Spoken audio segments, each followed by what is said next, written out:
mostrar os 3 processos para você mapear os seus pontos de entrada de forma gráfica e encontrar as melhores regiões de entradas para você negociar. E para ficar melhor ainda esse aprendizado, essa absorção de conteúdo para você, eu vou dividir esse vídeo em 3 vídeos, em 3 partes, ou seja, em 3 processos. Então, já se inscreve no canal aí para você não perder os 2 próximos vídeos que vão sair no decorrer dos próximos dias. Bom, e o primeiro processo para você mapear os melhores pontos de negociação no mercado financeiro, isso para a modalidade Day Trade, Scalp também funciona muito bem, até mesmo para o swing com algumas variedades, mas nesse vídeo aqui eu vou estar focando operacional para o Day Trade, então o foco principal vai estar abrindo operações ali no gráfico M15. Tá? Então a primeira coisa que a gente tem que fazer é encontrar um ciclo de movimentação do preço. E esse ciclo de movimentação do preço ele pode ser encontrado ou no gráfico mensal ou no gráfico semanal. Você vai escolher qual dos 2 tempos gráficos você utiliza para poder encontrar esse ciclo de movimentação. O que é interessante falar? Se você decide o gráfico semanal como gráfico de ciclo de movimentação do preço, você não vai poder utilizar o gráfico mensal para poder encontrar mais nada. Você vai basicamente eliminar ele, tá? Então, encontrando esse ciclo de movimentação no gráfico mensal, você tem uma regressão de tempo gráfico para estar fazendo aqui no gráfico semanal e no gráfico diário também. Mas se você escolher somente o gráfico semanal aqui para fazer esse encontro desse ciclo de movimentação, essa regressão do tempo gráfico ela vai ser até o gráfico diário aqui. Basicamente você não vai estar utilizando. Hugo, qual dos 2 métodos funcionam? Os 2, tá? Os 2. Dependendo de como você se sente confortável aí, você pode estar utilizando o gráfico mensal ou o gráfico semanal para fazer esse encontro do ciclo de movimentação do preço.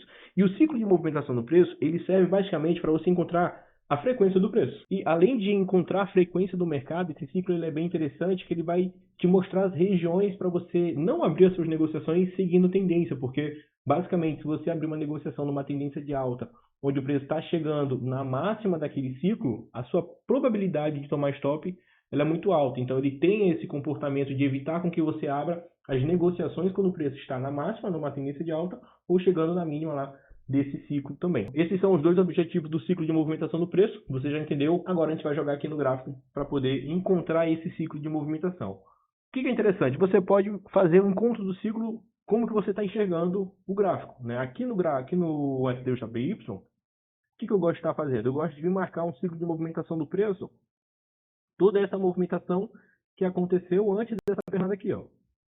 Aí eu poderia marcar esse ciclo de movimento aqui do preço, ó. Aqui e aqui. Basicamente você poderia estar utilizando esse ciclo de movimentação também, se for aquilo que te deixa confortável. Mas eu vou lá e vou trabalhar com um ciclo esse ciclo eu já venho até trabalhando com ele já tem um tempo, tá? Então eu gosto basicamente de estar trabalhando com esse ciclo de movimento aqui do preço. Então, só que esse ciclo é um ciclo passado, né? E não é aonde o preço está. Então, quando você encontra um ciclo que não é o ciclo de onde o preço está agora, você tem que fazer a projeção de ferramenta de Fibonacci para encontrar os níveis de resistências e de suportes ocultos, para encontrar os novos ciclos de movimentações do preço. Né? Como é que eu vou fazer isso? Eu vou pegar a ferramenta de Fibonacci em expansão aqui dentro desse canal e vou fazer a projeção aqui em cima. Fazendo essa projeção aqui em cima, eu tenho meu ciclo, meu novo ciclo do preço. Isso aqui é um ciclo do mercado, que ele é representado por essa referência aqui do preço. Então, esse é o primeiro passo. Como o preço ele está aqui embaixo, eu não vou projetar esse ciclo para cima, tá? Mas eu poderia muito bem, se o preço não estivesse nessa região aqui, fazer a projeção mais um nível para cima aqui da ferramenta de Fibonacci em expansão, e eu ia encontrar um novo ciclo de movimentação do preço, aonde o preço estaria. E ele esteve nesse ciclo ali basicamente no mês passado, né? No mês passado ele saiu desse ciclo, mas ele também estava dentro desse ciclo aqui no mês passado. Tá? Mas como o preço não está lá, eu vou trabalhar com um ciclo de movimentação aqui embaixo, porque é onde o mercado está. Esse é o primeiro ponto aqui de mapeio. Qual é o objetivo de encontrar o ciclo de movimentação do preço? É você simplesmente trabalhar com a frequência do mercado. Essa aqui é a frequência, e olha a frequência sendo respeitada aqui certinho. Tendência é que no longo prazo essa frequência também seja respeitada aqui para cima, mas isso é cena para os próximos capítulos. Então, o ciclo ele me mostra essas regiões aqui, ou seja, eu não deveria abrir negociações de compra aqui numa tendência de alta, ó, e não deveria abrir negociações de venda quando o preço estivesse chegando próximo ao 125,945 numa tendência de baixa. Assim como nessa região aqui também, quando ele chegou aqui, eu não deveria estar pensando em compra chegando próximo a essa região, tanto que ele retornou. Quando ele tem um rompimento, aí esse comportamento ele muda, beleza? Mas esse é o primeiro passo.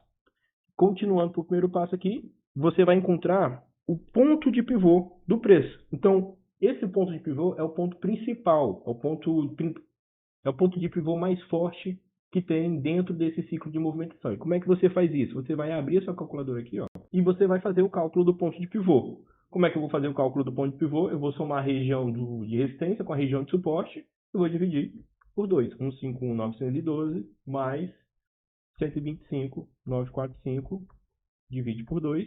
138.929. Vou trazer para cá, só para eu não me perder. Vou horizontal e vou botar aqui 138.929. Esse ponto de pivô aqui é o ponto de pivô mais forte que eu vou encontrar dentro desse canal. O que eu gosto de fazer? Eu gosto de mudar a cor dele, tá? Eu tenho uma marcação bem interessante dele ali. Então, esse é o primeiro ponto de mapeio de entrada. Esse ponto de pivô, ele tem como objetivo mostrar a força compradora ou força vendedora do preço. O preço acima